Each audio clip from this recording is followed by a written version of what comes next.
In South Korea, the national temperature record was broken 3 times. In the United States, nearly 100 major wildfires were raging simultaneously. Residents of Puerto Rico were left without water due to a record drought. In Ethiopia, a landslide struck hundreds of pilgrims. In Thailand, a football player suffered a fatal injury from a lightning strike during a match. We will cover the most notable events of the past week later in the program. United States. La sequía continúa agravándose en Puerto Rico. The island of Puerto Rico, located in the Caribbean Sea, has a tropical maritime climate. However, it is currently experiencing a severe drought that has led to a serious water supply crisis. After a record dry July, water reserves fell sharply, forcing the authorities to restrict water supplies. On August 7th, tens of thousands of residents of San Juan and 6 other municipalities were left without running water. In total, rationing affected more than 180,000 customers. Households and businesses were divided into 2 groups that will take turns going without water for at least 48 hours. Even under normal conditions, Puerto Rico's water supply system remains vulnerable. According to the Water Authority, around 65% of the water produced is either unpaid for or lost, mainly because of leaks and deteriorating pipes. This year, even before the current rationing was introduced, the San Juan area alone recorded at least 118 days with disruptions to the water supply. Water was often unavailable for entire days, and residents reported low water pressure. The drought has now made the situation worse. In San Juan, July 2026 was the driest month in more than 120 years of records, and the second hottest in the region's history. According to the National Weather Service. According to data from the U.S. Drought Monitor, severe and extreme drought covered around 36% of Puerto Rico, while another approximately 32% was experiencing moderate drought. The drought has also affected agriculture. In the southern parts of the island, restrictions on water supplies for irrigation have already been introduced. According to unofficial data, coffee production fell by 69%, while pepper and fruit harvests also declined. Due to water shortages, 2 major reservoirs had to be placed under special operating restrictions, and another 5 could face the same measures in the near future. The water shortage is affecting not only local residents, but also the tourism industry. Tourists are concerned about possible disruptions at hotels, restaurants, and other establishments, prompting some to cancel planned trips. This is particularly significant for Puerto Rico because tourism plays an important role in the region's economy.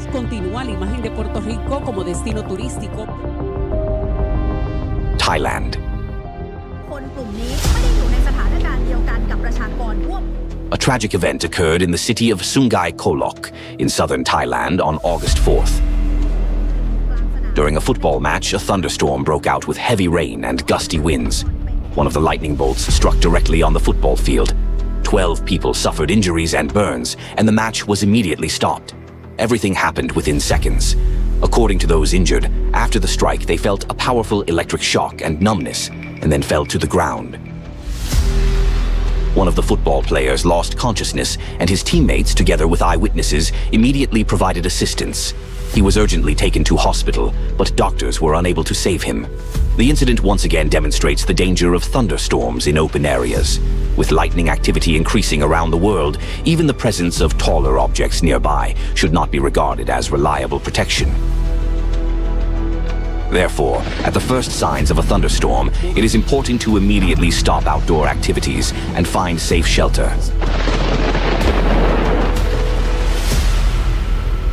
Sri Lanka.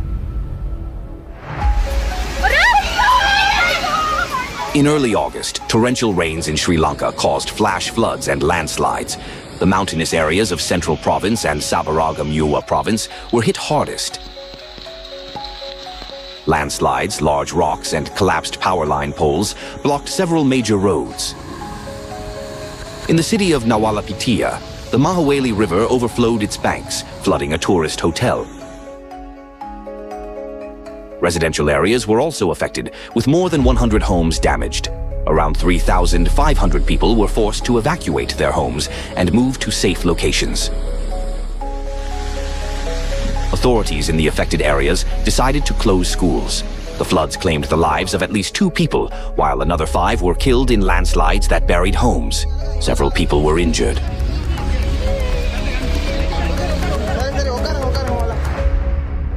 Ethiopia.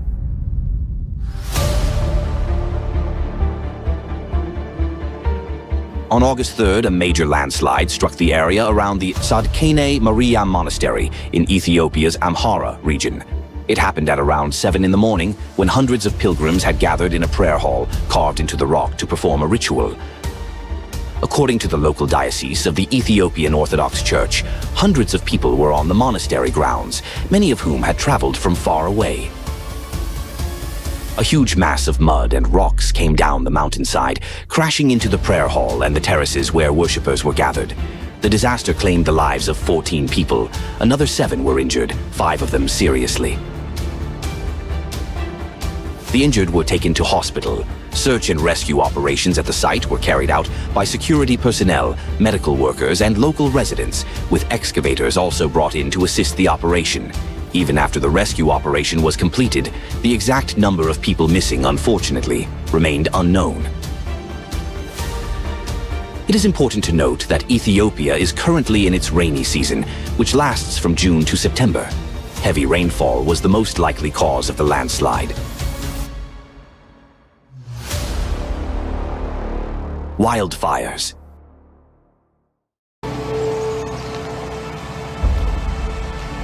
In the United States, the past week was one of the most severe of the current wildfire season.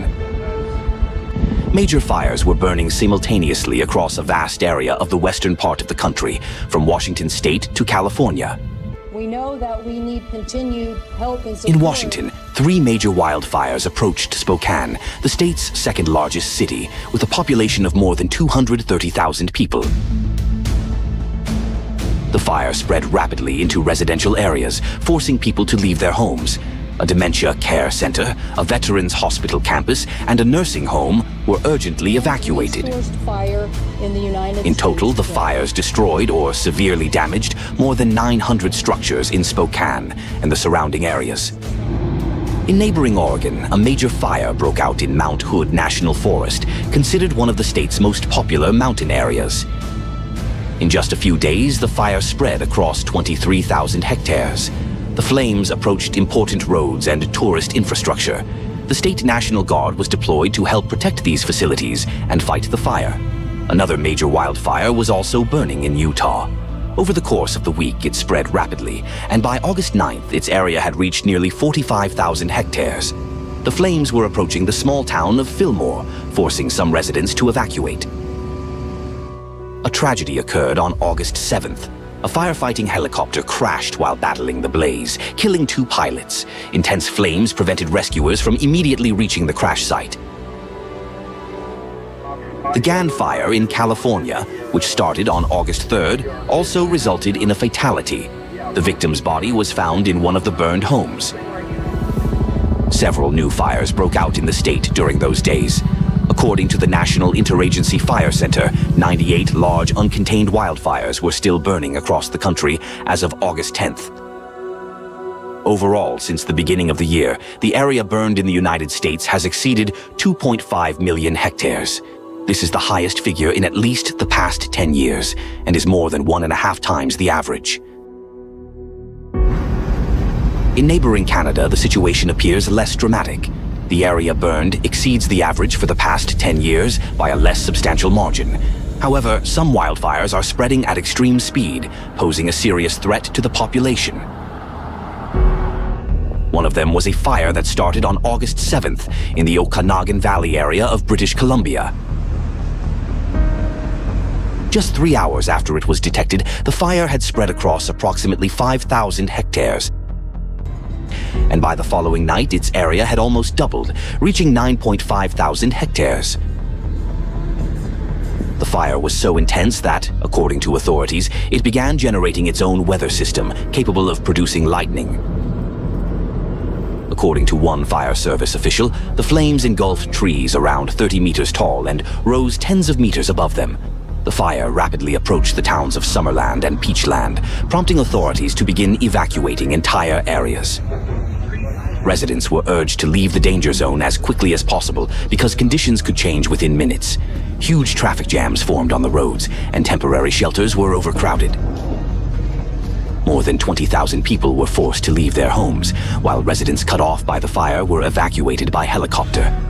Fuck me, man. Unfortunately, an 80-year-old woman died during the evacuation.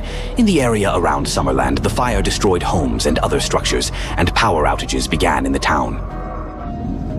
The government of British Columbia declared a state of emergency on August 8th.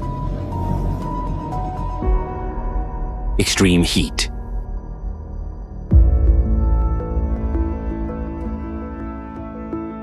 Since late July, South Korea has been experiencing prolonged and extremely intense heat, and the national temperature record was broken several times within a short period. Fans fell ill. On August 2nd, in the city of Yangsan, South Gyeongsang Province, the air temperature reached 42.5 degrees Celsius, setting a new national record for the entire history of meteorological observations in the country. Korea used to only see in Even after sunset, temperatures in some areas remained above 30 degrees Celsius, while the number of so-called tropical nights, when the minimum temperature does not fall below 25 degrees Celsius, reached an abnormally high level. The lack of rainfall further complicated the situation. The water level in the Miryang Reservoir dropped to around 36%, while a year earlier at the same time it had exceeded 89%. By August 9th, the number of registered heat-related illnesses in South Korea had exceeded 3,300, while at least 30 people had died. Older people, agricultural workers, and those who spent long periods outdoors were at the greatest risk. Firefighters and local service workers sprayed roads with water and went door to door, checking residents for symptoms of overheating. In Jeokbang districts, neighborhoods with cramped, low-cost housing, some residents were temporarily relocated to air-conditioned facilities. In Incheon, during and after one professional baseball league game, 2 spectators lost consciousness from overheating. After that, all 10 games scheduled for August 5th and 6th were cancelled and rescheduled for other dates. The heat also had a serious impact on agriculture. Extremely high temperatures killed more than 17,000 livestock and poultry, including chickens, ducks, and pigs. Around 160,000 fish also died at fish farms. In the first days of August, intense heat spread across much of China.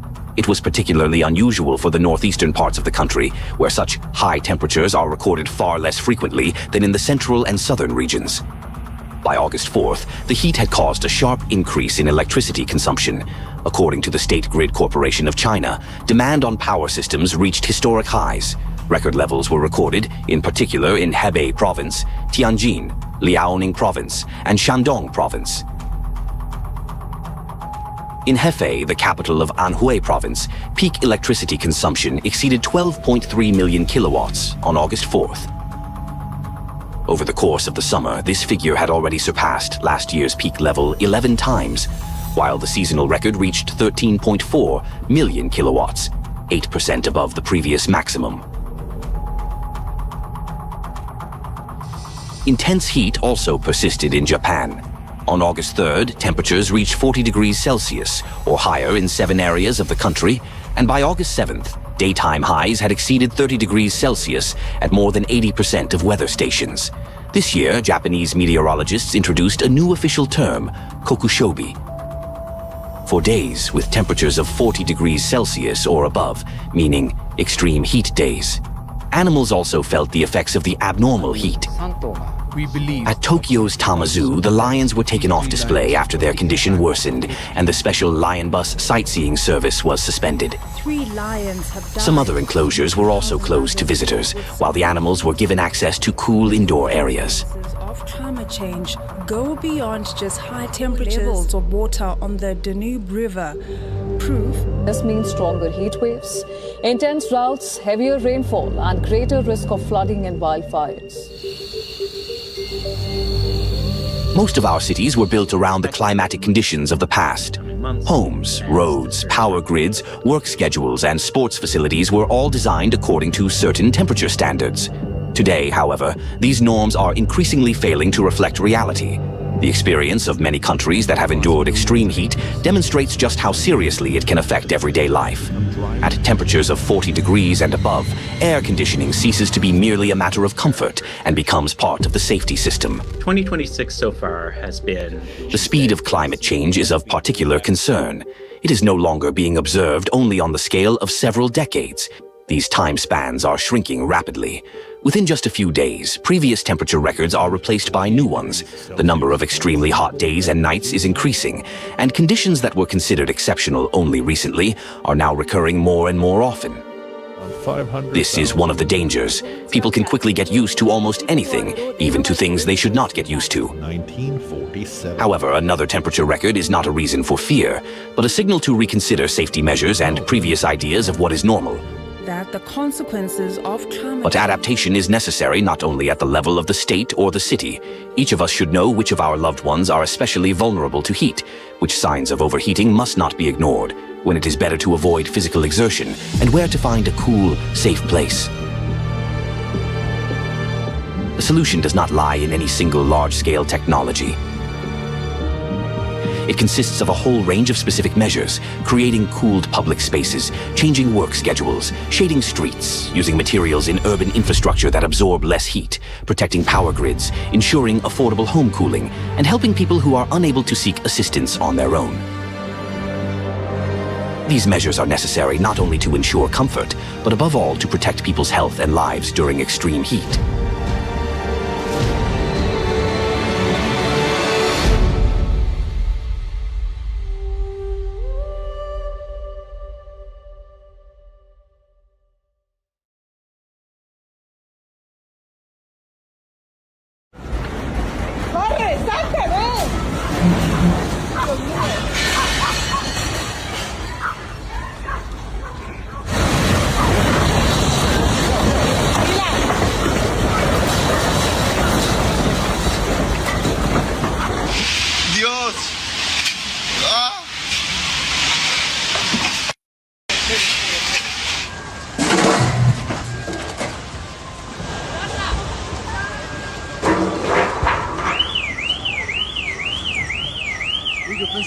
The morning of August 10th began for Colombia with one of the strongest earthquakes in its history.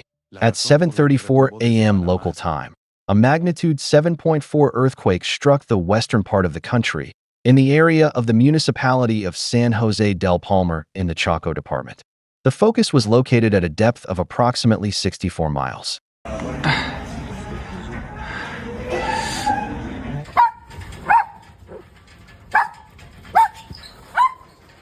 According to the Director General of the Colombian Geological Service, by magnitude this earthquake became the third strongest ever recorded in the country.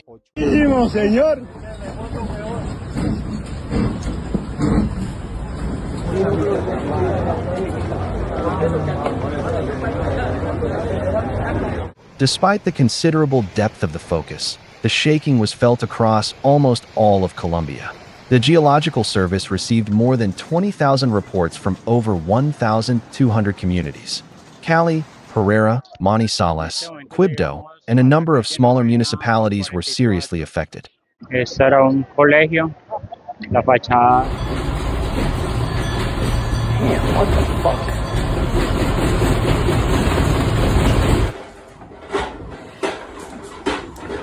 In the first minutes after the earthquake, the streets filled with people leaving their homes, offices, and shopping centers.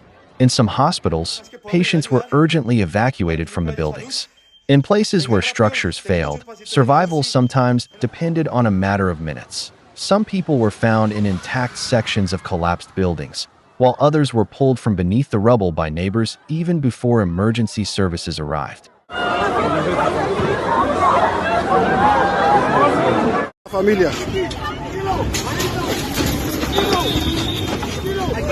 Firefighters, the Red Cross, civil defense teams, and search and rescue dog units quickly joined the search operation. Heavy machinery was deployed to clear the largest piles of debris. La notaría. Hay escombro, hay gente atrapada, todo el mundo está intentando rescatar.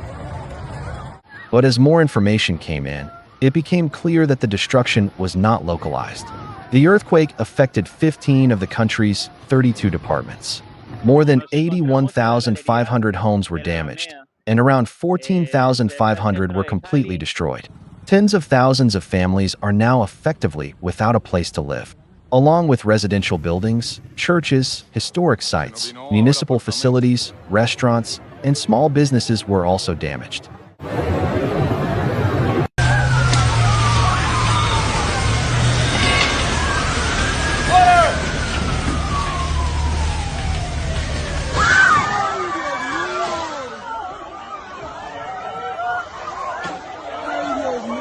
The earthquake affected virtually every part of the infrastructure.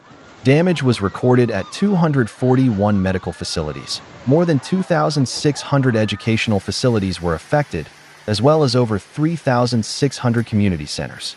Nearly 300 roads, 44 road bridges, and 5 airports were damaged.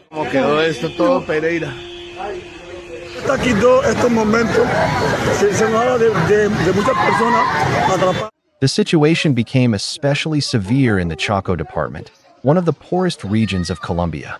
Many residents whose homes were destroyed lost nearly all of their belongings and were left with only what they were wearing at the moment the earthquake struck.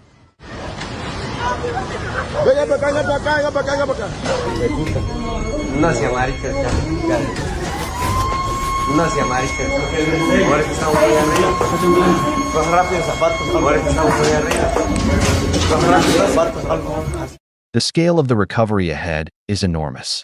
On August 18th, the country's president said that preliminary economic losses were estimated at approximately $9.6 billion. En Pereira, una de las ciudades más golpeadas por el sismo, las labores de búsqueda no se detienen desde el primer minuto y tampoco la solidaridad de miles de ciudadanos. According to official data as of August 15th, 294 people were killed, nearly 4,000 were injured, and another 320 were still listed as missing. Molino rojo sobre la autopista. Bueno, parecer hay unas personas debajo están tratando de buscar. ¿Dónde buscar? At the same time, the search operations continued to bring good news as well. 353 people were found beneath the rubble and rescued alive. For hundreds of families, these rescues became the most important outcome of the first days after the disaster.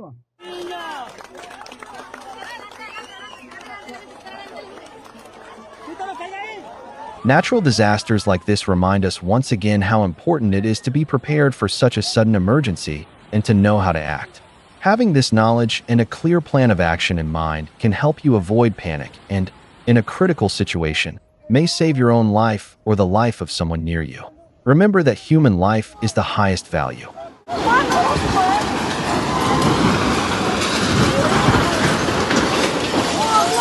Mi